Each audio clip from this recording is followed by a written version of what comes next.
Hi, everybody, and welcome back to Critical Moves. I am your host, Jack, and today I'm joined by Adam. Hello, everyone. How are you doing? I hope they're doing really well.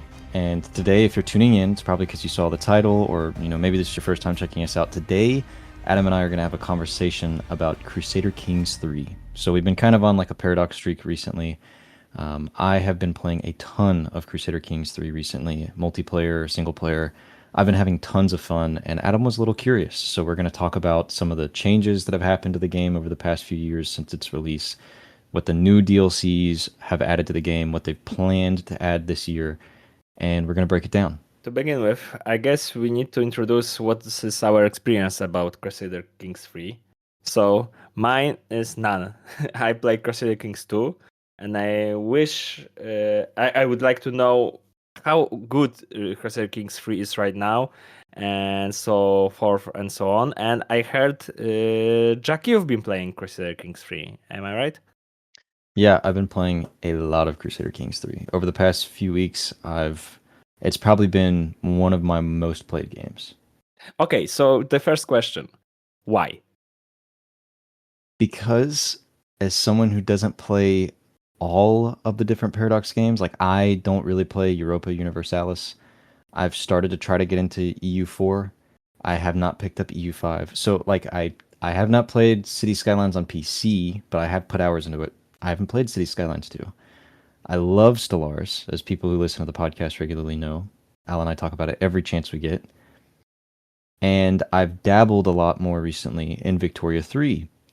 But what does that leave, right? Hearts of Iron 4, Age of Wonders, Crusader Kings. So when you look at those three games that I can think of off the top of my head that I haven't played, the real answer here is Crusader Kings 3 was the most approachable for me. And I think compared to Stellaris, it was the easiest for me to get into, not including City Skylines, because I don't count that. But for like actual mainline Paradox games, the systems make sense to me. It's real world history. There's stuff that you kind of just understand. I felt like it was the easiest for me to get into. And then once you get into it, just like any other Paradox game, Adam, you're absorbed. You're stuck playing that game. And have you played Crusader Kings 2 before? No, Crusader Kings 3 is my first experience with the series. Okay. So when it comes to major comparisons, I'm not going to be as good. But I'm pretty sure Crusader Kings 2 is available for free on Steam, the full game at this point. So it is something I would be interested in checking out, but there's just still so many things I haven't done in CK3. I don't know if I have time to go back to CK2. I would say you are right that it is published for free. Unfortunately, due to the Paradox DLC situation, you cannot longer call it free, but I would say it's free to play because there's like 20 DLCs for this game and you just obtain the base game for free. So I don't know, like at this point, it lacks so many features, and always if Paradox introduce new feature, it kinda discontinues working on a base version of it, so you can see these holes in the whole system. So yeah, Crusader Kings 2 at this point is free to play. But anyway, let's get back to the free. That game is already 6 years old, am I right? Yeah, I believe CK3 came out a few years ago. Yeah, so it's probably approaching or is past the 6-year mark now. What is the state of it in general? I would say the state is pretty hopeful. I think it's kind of, without getting into it, I think Paradox must be doing something right because a lot of their games recently seem to be in really good spots. Except for City Skylines 2. Yeah, except for City Skylines 2 and EU5 just got either a new update or DLC or something. And I don't know that I think it broke a lot of things compared to, like, hearing from my friend who plays that regularly, it seems to have broken Ireland or something in the most recent update. I could be wrong. But all of their games seem to be in a good place. Like Stellaris, we just did this episode on season 10 of Stellaris. They're celebrating their 10th anniversary. The DLCs look really good. The updates recently have been really well received. Victoria 3 just got a whole new Japan expansion, and it looks like in this upcoming year they're hoping to do like an expansion into Russia, and they just did an expansion for like the Iberian Peninsula. So like more flavor for Spain and Portugal. So a lot of really cool stuff going on there with those games. CK3 is in a really good spot. They've announced some really awesome DLCs coming up this year. Like two of them, both of them I'm pretty interested in now that I've gotten into it more. And there are features that are in CK3 that I did not really play around with before that now that I've dove into, I'm like completely absorbed by as entirely different ways to play the game. So I would say it's in a really good spot. Okay, so you played it on the release, am I right? Like because you've just told you played it before, so I assume I don't know, like 1 year and 2 years ago. Yeah, more like I started to get into CK3 like a year ago and then I never got into it, right? And then now I've been playing it by myself to try to learn and then multiplayer. And then the moment those systems start to click, I'm like, okay, what DLCs expand on the things that I like about this game? And then I'll focus on that, right? You're a multiplayer guy, I forgot. And for me, playing Paradox games in multiplayer is crazy. It's just plain crazy. In terms of like play interaction, the things that's happening, like man, that's madness. Yeah, I mean, the thing is, right, I played so much Stellaris multiplayer and I played so much Stellaris that I think compared to I can't think of another Paradox game that I play multiplayer where I actually interact with the other players that often. Like really it's more of like a shared thing because when I play Victoria 3 multiplayer or CK3 multiplayer, my friends just kind of exist in the world, right? Like I'm not actively engaging with my friends in diplomacy or dealing with them in Victoria, and maybe that's not the best way to play. But like in Stellaris, we're always bordering each other, fighting over systems, like we're always helping each other out in like the Galactic Council, stuff like that. So in CK3, my friends will just check in on me because I'll say something like I'll go, "Oh," and they'll be like, "What's wrong?" and I'll be like, I I have a congenital heart disease. Like my children are gonna get my heart disease, so now everybody's unhealthy, right? So they'll like check in on me and stuff like that. So I remember I haven't as I told I haven't been playing Crusader Kings 3, but I've played ton of Crusader Kings 2, and I remember the memes that were like you just like your wife died and you had a daughter. This daughter had a son, and you made the son your son, so you can use him to marry. Like this is the game. Someone called it the Sims for old people. The ones that I heard. Anyway, is it the same in Crusader Kings 3? Like this whole family trees that you are what's inherited, how can you obtain some land due to marriage and stuff like that?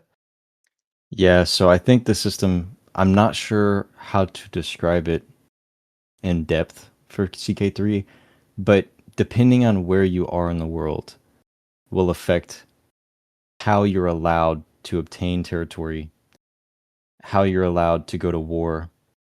I like to play as King Vladislav in Bohemia.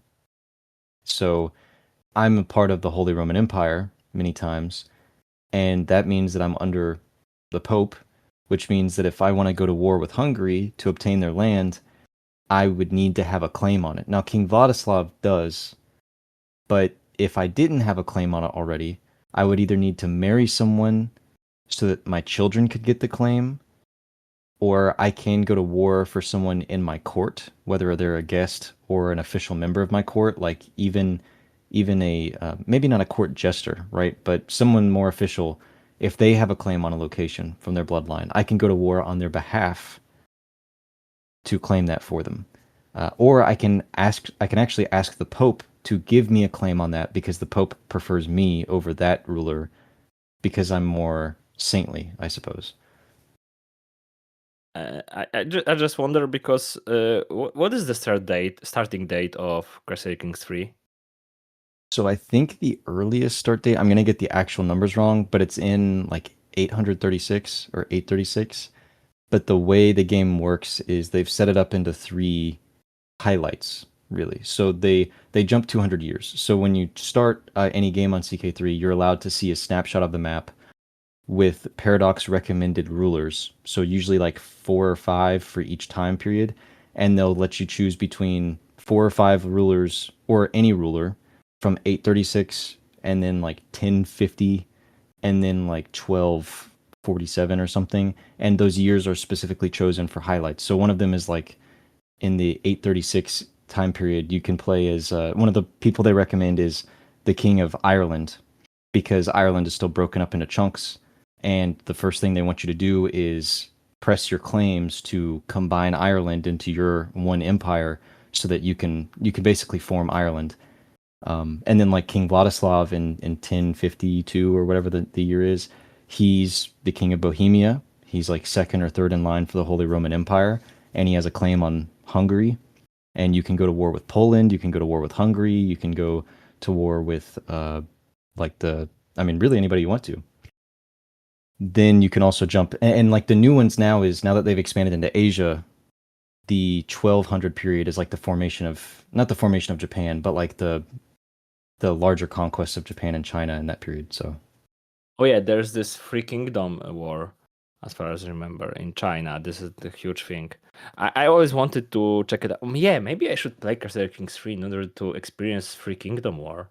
Because I always wanted to get to know this period of history, to be honest. I get the whole China is available and Japan, or is it some chunk of it? Like, how does it work right now? so right now they have the entire world map of Japan, China, the Philippines, Korea, Vietnam. They're variations of those across those three time periods. The only place that it ends is to the north in the Siberian area of Russia.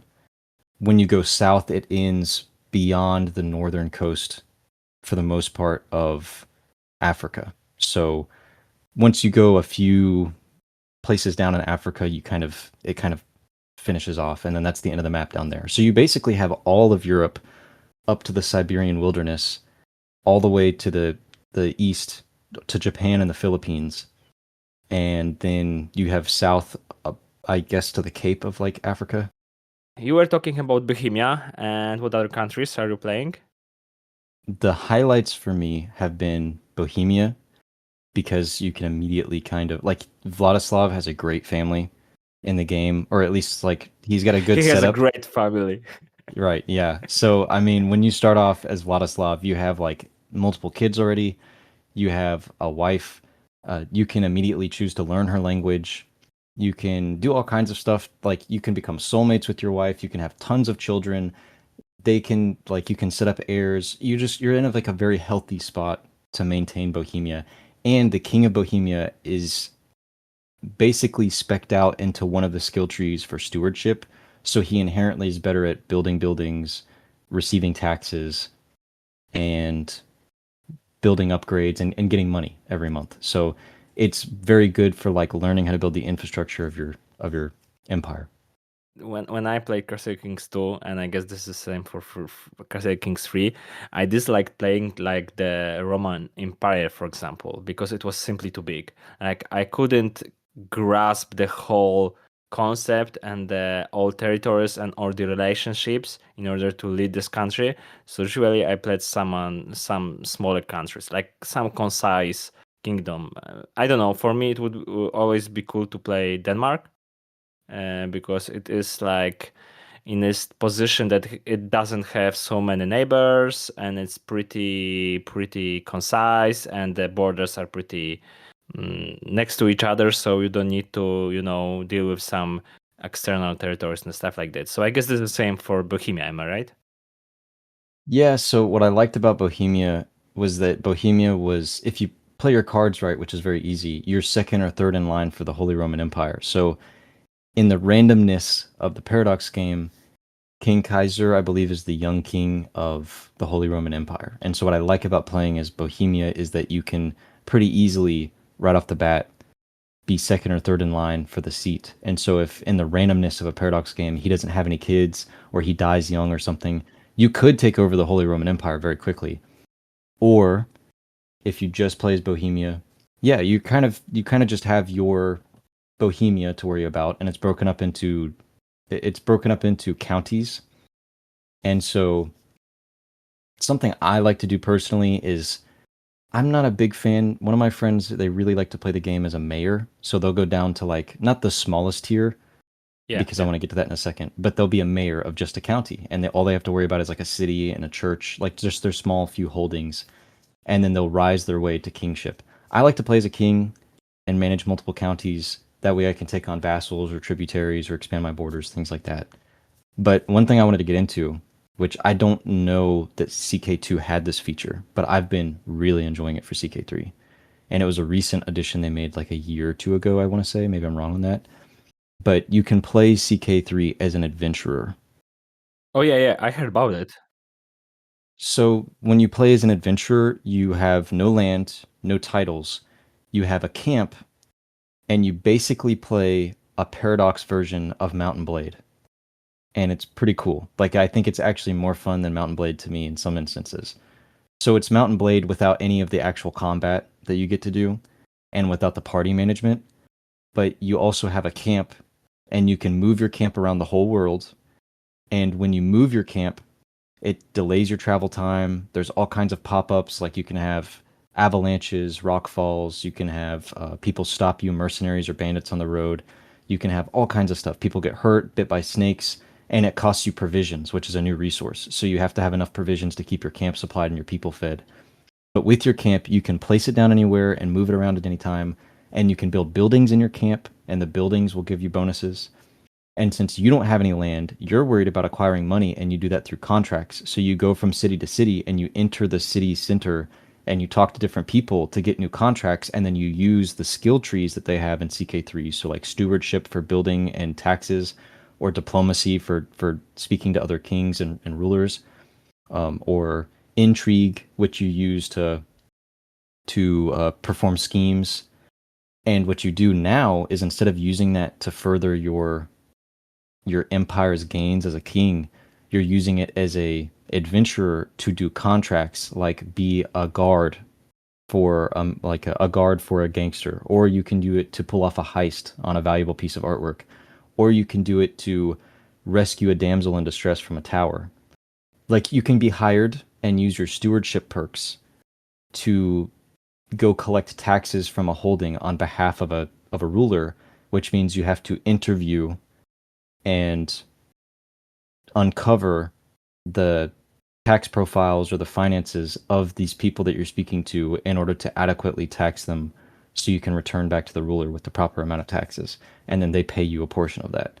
And so you can go around basically leaning into your lifestyle and then building up your camp, and eventually you can hire on armies. So while you're just an adventurer, you become the captain of a mercenary company that is the ones that get hired out for the wars. So your camp of hundreds of soldiers will get hired out to just join some other king's war on their behalf or join a crusade or something. So I have two questions at this point. First of all, how well developed is this feature? I mean, like, because it was added in DLC, so is it a big part of the gameplay, like, or is it some side stuff? I would say spin-off to the whole Crusader Kings free idea. Like, what's the feeling of playing it? I would say it's really well developed because when you play Crusader Kings 3, and I don't know if it felt the same way in CK2, you'll have to let me know. I'll ask you that in a second. But CK3 is kind of simple because you don't have to move a whole lot of stuff around and you don't have to worry about logistics that much. So strategy-wise, it's really playing a game of pop-ups. So when I think of it compared to something like Stellaris, in Stellaris you have multiple planets, and on those multiple planets you can build multiple buildings, and you can order your ships around to build different things that you need. And that gives you something to do every second. And if you play on a faster game speed, you are always having something to do. In Crusader Kings 3, that can be the case, but you're not really moving units around or anything. So often you're just responding to pop-ups that are being fed to you on the screen. And if you do something actively, you're like, okay, here's a pop-up. I'm in trouble. Let me open up this menu to find this king, and now I'm going to try to befriend him, which means I now need to manage a little side activity to successfully befriend him. And then if I do that, he will give me what I want. That's kind of the gist of like Crusader Kings, is you respond to pop-ups in your face and you interact with menus to do diplomacy or rule your empire which there's not that there's not a whole lot of options, but there's nothing screaming at you all the time in CK3 that often. What I like about the adventurer mode is that it feels well developed because there's already not that much you have to do in CK3. So when you play the adventurer mode, you're doing the same amount of stuff. It doesn't make me feel like there's lacking content because as a ruler, you sit in a throne room and you make decisions or you respond to pop-ups. As an adventurer, you travel from your camp to cities that you want and then you accept contracts and then you do the contracts like pop-ups on your screen and then you complete the contracts and get paid and then you go back to your camp and then you do that and you repeat. So it's very similar to kind of the base gameplay of CK3. So that's why it feels so well developed. And what I like is that it's not a side thing. You can in CK3 when you are a king and you lose a war and another king captures your empire and kicks you off the throne, you can either become imprisoned or become a landless ruler, which means you are now an adventurer. You're stuck with a camp and having to do the contracts now.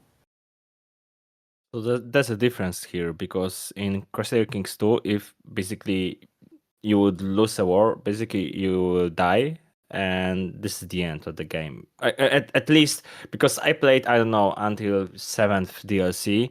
Maybe they changed it in, I don't know, 12 or 15 or whatever. But at some point it was just a game over.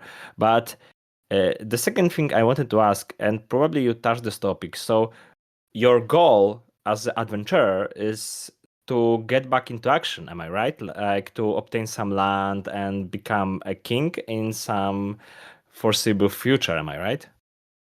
Yeah, so what I like is you can either be a king and lose your throne and then you become an adventurer and then now you have this plan. You're like, okay, let me be an adventurer, get money back, and then sway the powers so that I can either get my land back or get someone else's land and now I'm a king again.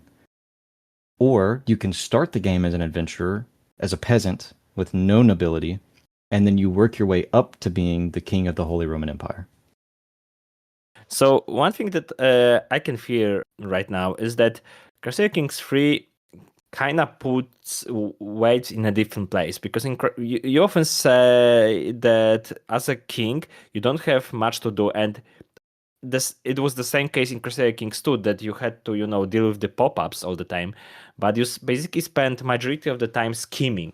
Like usually there were this at some point of development Crusader Kings 2, there were these guides that told basically players which okay, let's call it which wife is cool to be married, because you get at which point of time like this wife is available because some king dies, and you can obtain some land because you will marry. For example, there was this queen of some Italic state that was really, everyone said, okay, you should marry her for sure, because then you will obtain inheritance part of the land of her father, and so on and so forth.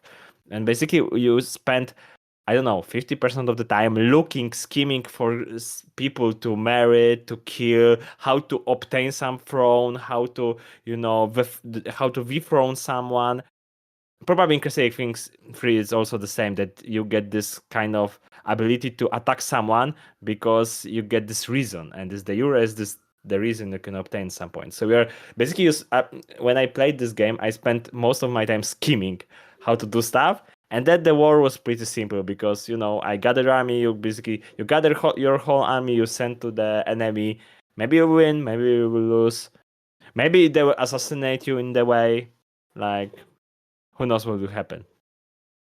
And as far as I remember, when the Crusader Kings 3 was released, from what you were saying, I guess this is right, is that they kind of put the weight of the gameplay in a different place, because I think the scheming stuff is not so important. It's important, but you get different options. Like as far as I know, you can lead your house or like your palace or something like that. Am I right?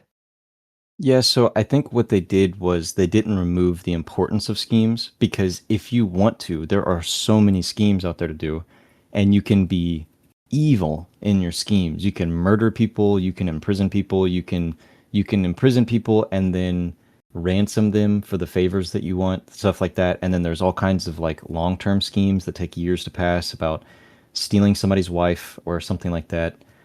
So all of that's there, but I think what they may have done, and like I said, I'm not so sure because I haven't played CK2, but they added a lot of diplomacy options and then management options because, for example, King Vladislav of Bohemia, at least when I played him, he had a trait called just, and because he was just, he had a negative reaction to doing schemes.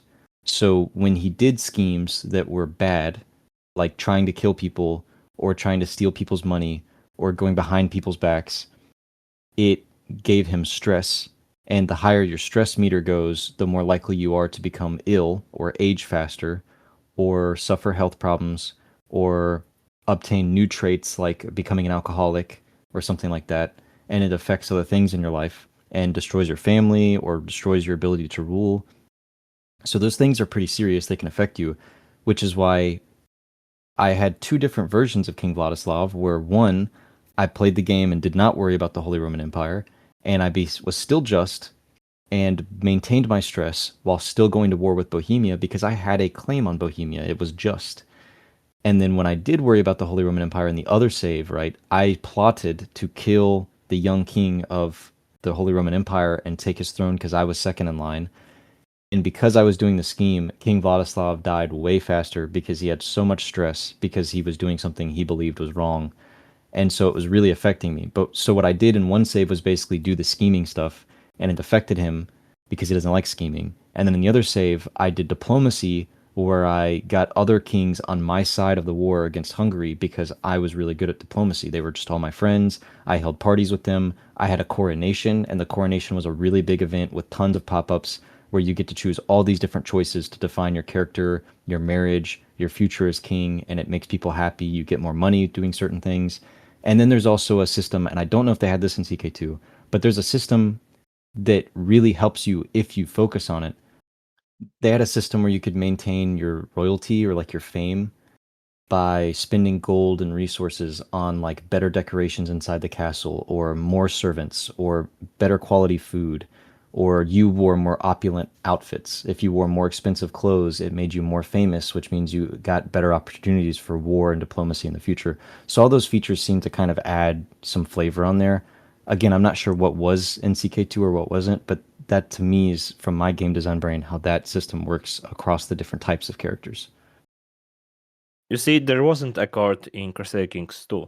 That's why I guess it wasn't also from the start in Crusader Kings 3. It was in the first DLC. I don't know if I'm correct or not. I just wanted to mention that your stressed Vladislav is kind of the allegory of the stress entrepreneur in today's world. Like, if you scheme so much, you get stressed and you die. That's real life, man. Yeah, really. I mean, there are some characters that love scheming. They're masterminds. They have like a mastermind trait and stuff like that. And they just have to be scheming all the time. Like I'll just be the nicest king in the world, and then my wife will be plotting to kill me for no reason. Like she'll be my best friend, you know? So it's stuff like that. I did want to touch on, and this is kind of off topic, but something that has improved, and maybe you know about this, maybe you don't, but they just did a free update for CK3 literally like a week or two ago when I was playing it. It was a pretty good update for free without any DLCs. What it did was it expanded the old age mechanics. So now what they used to have was when you got older, when your health conditions got worse, they would just refer to you as ill, and then eventually it would affect you until you die. Now they've expanded it by just adding tons of new features there. So it's more so just different conditions. So now instead of saying ill, maybe you start going blind in your old age, and it affects you in martial combat, so you can die easier in battle. It affects other diplomatic things. They added congenital diseases or conditions. So if you start having heart problems in your 50s and die in your 60s or 70s, then your children will subsequently also get the same heart disease when they're 40 or 50 and then die in their 60s or 70s. And so you'll permanently, basically, until it gets bred out of your bloodline, essentially, have a congenital heart disease, which means all of your children, until it goes away, but through marriage, will die around a similar age and affect you. So that was something I had to deal with as Vladislav, was that you kind of get stuck in a cycle where your kids are dying so young that you never get to do anything as king, and then they keep dying, or then eventually they might die before you, and then who's your heir? It's now your brother, and he doesn't have the same claims as you. It's Exactly, annoying. and it depends on their hair right, yes, because there are different, like your first son or your brother and stuff like that. There are different options to that. I remember because I played multiplayer Crusader Kings 2 multiplayer once, and I played with my friend, and he was playing Poland, I was playing Denmark, or maybe Sweden, or whatever. I was playing different country, and I remember that he was so disliked by everyone. Then he was when you are young man and you are not old enough to be a king. You get this guy. I don't know what is he called. I forgot. This guy that leads the country in your name. I don't know what's the name of this regent, regent, or something like that. Each time he just became adult, this all the options opens up, and basically every NPCs in his country tried to kill him. So the game went as follows. Basically, he went adult, he met a wife, had a child, and then he was killed. And then he waited 16 years in order for him as a child to get old enough, get a new wife, get killed, and so on and so forth. So, and after 3 cycles like that, he told me, I don't want to play this game anymore because, like, I cannot do anything. Because as a regent, you don't have all the rights for leading your countries. It was in CK2, and probably this is the same in CK3. So you can get in the cycle of being, in the worst case like each time. So this kind of scenarios are interesting. As I can hear, you really like Crusader Kings 3. Am I right? Yeah, I do. Yeah. You see, and this is the scenarios I brought up. It's kind of similar to the scenarios that exist in Stellaris. Because in Stellaris, you also get these crazy scenarios that some crisis happens, some civilization appears, some scenario plays out. This is kind of similar in CK3 in the terms. I see the similarity, to be honest.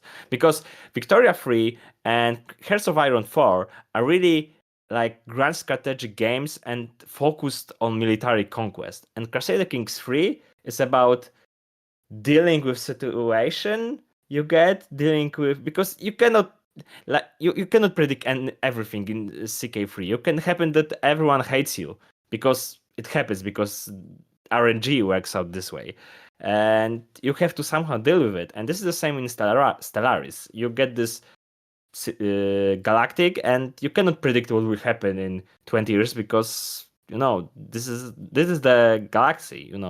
Things happen there. Yeah, absolutely. In Stellaris, you'll start a new game, and then because of RNG, you'll get put next to like a fallen empire, and they'll hate you and then wipe you out immediately. In CK3, you'll start the game, and like one thing I like to do was, instead of playing Denmark or Sweden, I would play as one of the tribal chieftains along the coast, and then I would immediately start amassing an army and then conquering the other tribes so I could form the Scandinavian empire. And I wanted to do that so I could beat out Finland and Denmark and Sweden, and then maybe go attack England or something. But it became a situation was I was playing as my chieftain, and then all of my children were psychopaths. I would have a pop-up saying that we went hunting and I found them torturing an animal, and I'm like, what is going on, And so now I was raising psychopaths, and so I was like, this is terrible. So I would die in battle, and then I had this psychopath kid that everybody hated, and then but they were more effective in combat and stuff, and I was like, okay, so this is kind of a bonus. But it's stuff like that all the time, or like, I just imagining like you are this king and you have this psychopathic children, and you're like, you are effective at killing. You're like, no, I'm psychopath. No, you are effective. similarly, right? Like, I don't know if the type of scenario was in CK2, but like there's one where you can be king or an adventurer, and you can do something and then meet a dog, and then you can adopt the dog. So now you have a dog, you have a pet dog, or you can get a pet rock, or I think you can get a pet cat.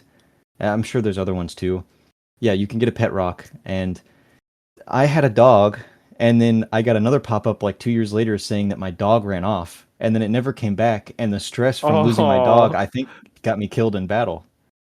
Yeah, no, that's so sad, mate. they were like, "What's going on with the chieftain?" And they're like, "His dog ran away." And then I get hit with an arrow or something and die, and that's the end of that war. So I can see expansion in the future focus solely on pets. So like you can breed dogs, you can have different breeds, and this one is faster, this one is slower, this one is for hunting. Of course I'm joking or not because, for example, with Crusader Kings 3, what they did, they started to add some really strange expansions because Crusader Kings 2 had pretty simple history. It was at the first only about Europe. You could only choose basic religion like Christianity, as far as I remember, and they simply added religions, added countries, added regions, and they simply expanded the world. When they started with Crusader Kings 3, they already had a huge game with everything in it. They had religions, they had regions, and so on. So as first they added court, and later, do you remember what they added in DLCs? I want to say they added in the adventurer features. They added in I think more activities. Like there's all kinds of stuff like hunting tournaments. There's like fighting, dueling tournaments, hunting. You can do grand feasts. You can do like the large royal weddings, coronations, all that kind of stuff. So it gets very into like the weird interactions. That's what I'm aiming for right now because I feel they can do some crazy stuff in the future because why not at this point? They basically at this point they covered whole the important part of the world. Okay, maybe not important, but the things that are we know from the history what was happening in this part of the world. So what next? Basically, they can add stuff like that, like tournaments, like I don't know, like adventure mode. Maybe I don't know, maybe some other simulations of some other systems. Maybe I don't know what. Yeah, I wanted to get into that because the two DLCs I can think of that are coming out this year are both really exciting. But just before we hopped into that, I wanted to go back to that free update I was talking about because the thing I was saying you might not have known about was, are you aware of Kingdom Come Deliverance? Of course. Yeah, amazing games. I love Kingdom Come Deliverance. With the free update, not only did they add in the new features of the like old age illnesses, they also added in Henry as an adventurer in the world. So at any time he can arrive at your court and you can hire him to work in your court and he has all of his stats based on like his character from the games. And they added in a bunch of Kingdom Come Deliverance 2's soundtrack into CK3. So at any time the battle music is from CK2 or from Crusader Kings, or sorry, Kingdom Come Deliverance, and the exploration music is in there. And honestly, it is like every time it comes on, I almost exclusively play the Kingdom Come Deliverance music because it's so good. It actually makes me want to play the game more. And I haven't interacted with Henry yet, but it's pretty funny. And you can even play as Henry because you can choose an adventurer from the list of adventures they have in the world based on like either real history or now Henry. Or you can make your own adventure, which is what I like to do. But you could, if you wanted to, play as Henry and start off in Bohemia. Probably I asked you it, but we changed the topic. But again, what countries have you been playing? Bohemia? Yeah, so I've dabbled. The most I've played is King Vladislav of Bohemia, and then the second most I've played are some of the tribal chieftains conquering each other to set up the Scandinavian Empire. Yes. I also like to play as the rightful king of Ireland early in the timeline to try to set up the Kingdom of Ireland. And recently, and I haven't played it too much, I tried to play as the Sultan of the Seljuks, so I could just go to war constantly in the East, like the Middle East, just because I wanted to interact with the war mechanics more and do the conquering. And so it's been interesting because there's different mechanics slightly with like being a Muslim versus like a Christian. And obviously, when the Crusades happen, you're not invited to the Crusades, but there are Muslim Crusades. Plus, you could play as a Muslim in the Iberian Peninsula. And there's like a big one is when you do Crusades, you can set up Jerusalem. So if you play as a Christian, you can like join the Crusades and then get the rightful claim for Jerusalem and set that up. So there's a lot of cool things there. I have not played any Asian countries yet, so that's probably next on my roster. I will buy Crusader Kings next month and play it because when you are talking about this stuff, like I remind myself playing Crusader Kings 2, and I stopped at some point, and I wish those times are back. So I will probably buy Crusader Kings 3 and try it out. I have a question though for you, because we know Paradox, we know what's their expansion and DLC policy. First of all, do you have all DLCs at this point, or you are pay because there's subscription, I guess, that you can pay in order to get all the DLCs? Like, what's the state of the game? Like, do you need all of them, or how is it? I do have all the DLCs, and I started off with all the DLCs up to this point, so I'm not sure what all features are locked away for the base game. But I do know that, like, I think the adventure mode may actually be in the base game, so you could do that just from the base game now. So I'm not entirely sure, because every time I look at CK3, it seems to have like very few DLCs compared to the other Paradox games, like Victoria 3 or Stellaris, even for the same time. So I'm not entirely sure, but I would recommend trying the subscription if you're going to play it for like a month. Yeah, that's what I have done when I was playing Europa Universalis 4, because 5 is the newest one, so I played 4. And I was like, man, I'm not paying for all the DLCs, and I simply bought subscription. I played hell of the game for 3 months.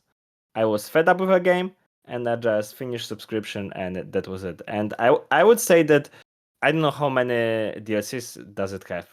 I just opened the Steam page, and it seems it has some. So I guess for people to try it out, it's the best option is subscription, because you get all the options. You can check if that's for you. And or if you don't have FOMO, you can just buy the base game and try it out. But as far as I know, Paradox is locking up features behind expansions, so it might be harder and harder to get everything, like get to the meat of the game. To be honest, you convinced me to play this game.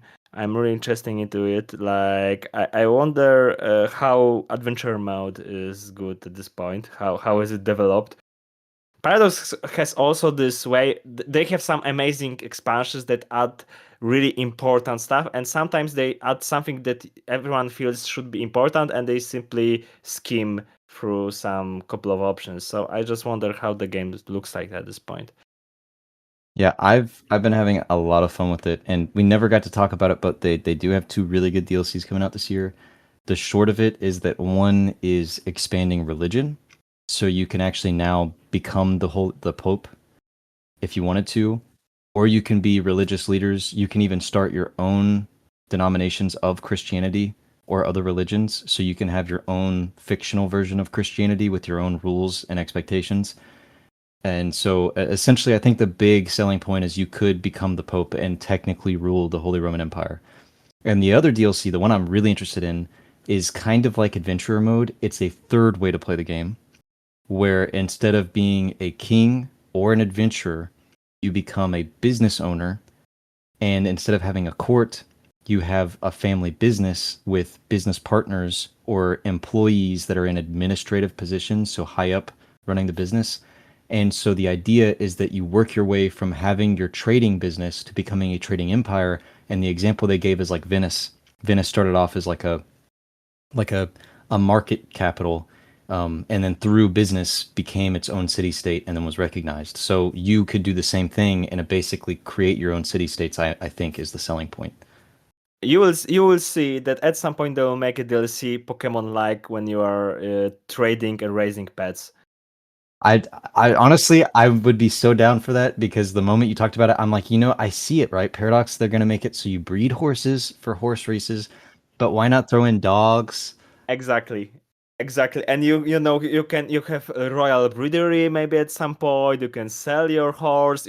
At some point of our history, like, horse was worth more than, town or regions. So maybe they could expand to that.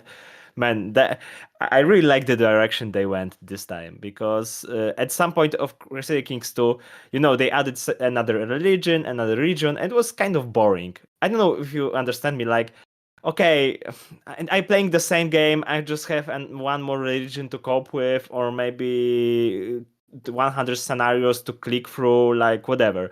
And here I can feel I can see what they're doing at this point. Like, It's like widening the game. Now, maybe this is a selling point for you, Adam. I find it crazy, right? But one thing, I don't know if CK2 had this, but something that always like not freaks me out, but surprises me with CK3 is the nudity. I always forget if you do a scheme to seduce someone in the game, which you kind of want to do as a king, because if you don't have kids, you're like, okay, I need to seduce my wife who hates me so I can have an heir. When the scheme is successful, it has a big pop-up on your screen and your wife is naked in front of you and you're like, what? It's the actual character models with like modeled full bodies of nudity and you're like, "Oh my gosh." Like you forget that they like most games, they don't even model the nudity under the clothes. They are usually wearing like pants or something. But no, your wife's just naked or your husband's naked or something and you're like, on the other, yeah, you see, this is the I don't want to get into this topic, but this is part of the culture that, like, okay, to be honest, I like it, and not from the perspective of being some perv or something like that, but I like it like from the perspective of simply people are getting naked because they're, making children, and it happens, and it it's makes normal sense. for people to get naked.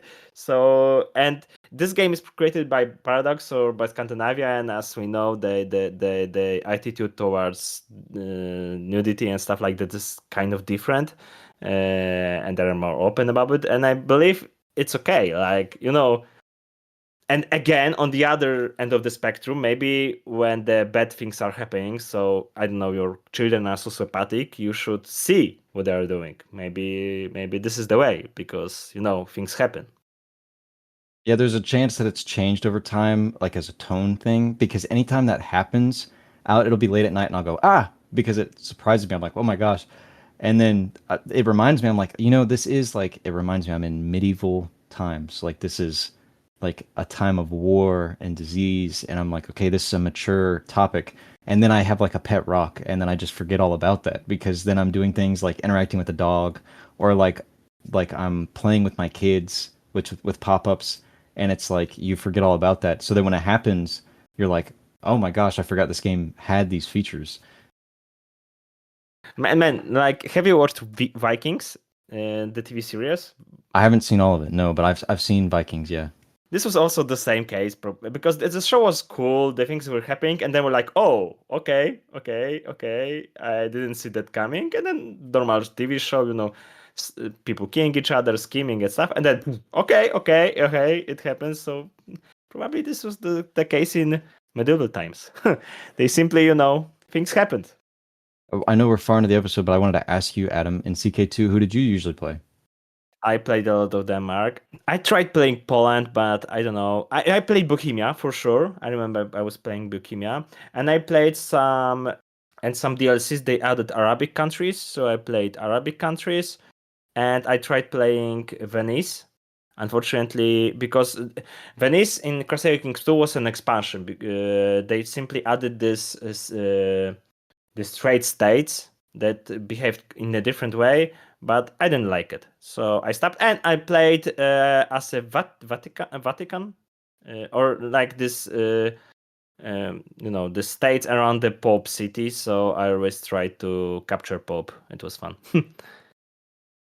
And you said you played CK2 multiplayer, you played CK2. I mean, how did you enjoy CK2? Because you said I'm selling you on CK3. What was it like playing CK2? Obviously, you said you stopped like pretty early on when the DLCs were coming out, but what was that like? I was bored at some point.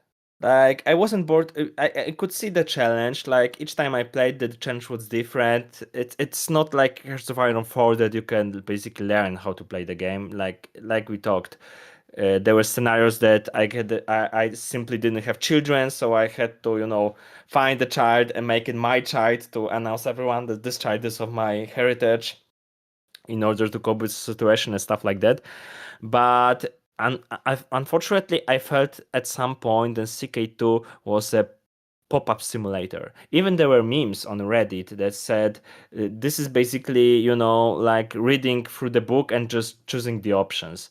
There were, when I was young, there were like these visual novels that you had to choose the option and move the pages to the specific page in order to, play out the scenario. And this was the case. Like, it was about Okay, you played, okay, pop-up, option 2, pop-up, option 3, pop-up, option 4. And at some point I was like, okay, this is 60% of pop-ups and the rest is skimming, but I already kinda knew what will happen, and the DLCs were pretty boring, so I stopped.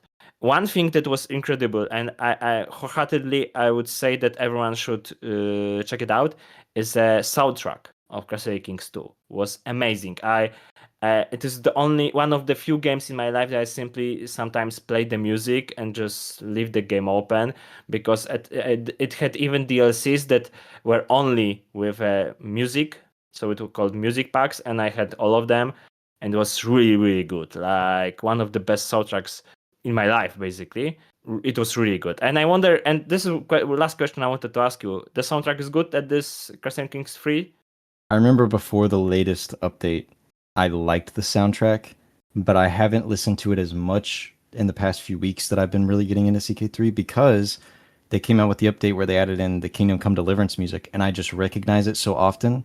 So it's something that I feel like it just plays all the time. So I'm always listening to Kingdom Come Deliverance music in the game instead of the original soundtrack for CK3.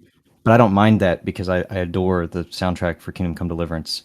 But it's more on me than anything. But I remember the soundtrack for CK3 being good. But I'm gonna have to check out the CK2 soundtrack now that you said that. Yeah, you should check out.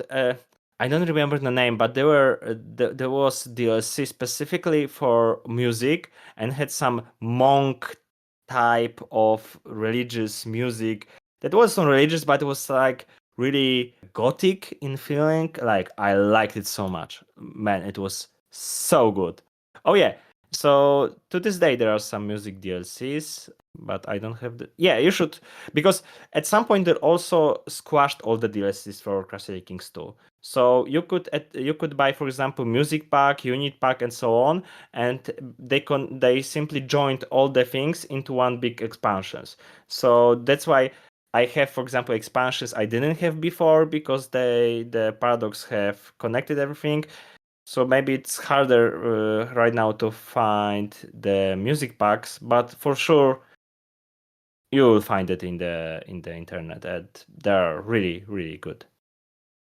So we've talked for an hour on CK3 at this point, maybe less, but it feels like we've talked about it for an hour. So CK3, I mean, there's so much to dive into, and you've entertained me the whole time asking me questions about it. So I'm glad I got to hear more about CK2 because it's something I haven't gone back to play. But thank you for joining me, Adam, and talking about CK3, the new DLCs, what I like to play, all the new features. I think you should check it out. It's a lot of fun.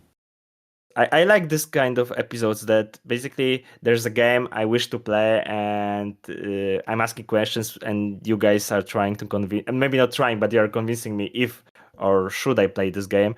And one thing I say for sure is that after hearing you playing this game, I need to play this game. You did good, mate. CK3 usually is on discount with sales like other Paradox games on Steam all the time. In the US, it's usually like $15 without the DLCs. So that's like I don't know. Everybody told me last episode that I said way too little or too many double cheeseburgers, whatever. But to me, that's like 2 or 3 double cheeseburgers. But if you're not in the US, I'm sure it's going to be like comparable. So everybody should go look up for that. It's also on Game Pass. So if you have Game Pass PC, it's on there along with like Stellaris. There's a few Paradox games for you to check out. If this is your first time listening to Critical Moves, this was Adam and I talking about Crusader Kings 3. You can find more of our episodes on any streaming platform of your choice that carries podcasts. And we're also on YouTube. You can also go to criticalmovespodcast.com, where you can find more episodes. You can find articles that we've written talking about games, more of our reviews, and we even have an old school style forum that you can go to and have conversations with us about strategy games. On top of that, you can connect with us easiest and fastest by joining our community Discord, links on the website, the YouTube, and on most of the streaming platforms. So you can come and join our Discord server, ask us questions directly, suggest episode ideas. If there's something you want to hear about and hear either Adam and I chat about it for a while or another host, come to the Discord and recommend it, or on the YouTube comments. And if there's someone you'd like for us to interview, let us know or send them our way. So thank you so much for listening. This has been Critical Moves, and we'll see you next time.